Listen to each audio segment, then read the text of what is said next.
नमस्कार मित्रांनो, जय महाराष्ट्र. महाराष्ट्र राज्यातून आली सर्वात मोठी बातमी. हायकोर्टाने राज्य सरकारला बजावले. जाणून घेऊयात संपूर्ण माहिती.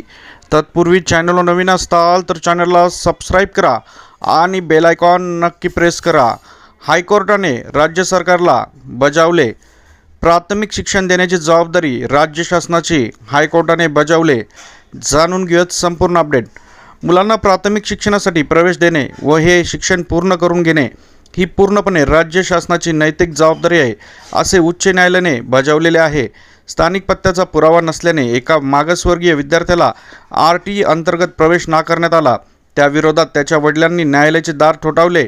न्यायमूर्ती रियाज छागला व न्यायमूर्ती फरहान दुपाश यांच्या खंडपीठासमोर या याचिकेवर सुनवाई झाली. स्थानिक पत्त्याचा पुरावा नसल्याने प्रवेश नाकारला जात असल्यास त्याकडे न्यायालय दुर्लक्ष करू शकत नाही. हा मुलगा 6 वर्षाचा आहे. मोफत शिक्षणाचा अधिकार त्याला देखील संविधानाने दिलेला आहे. त्याला प्रवेश नाकारण्याचे आदेश स्थगित केले जात आहेत.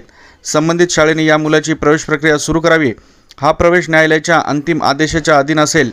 तसेच राज्य शासनासह शाळा व अन्य प्रतिवाद्यांनी या याचिकेचे उत्तर सादर करावे, असे आदेश देऊन न्यायालयाने ही सुनवाई आता 30 जुलैपर्यंत तहकूब केलेली आहे.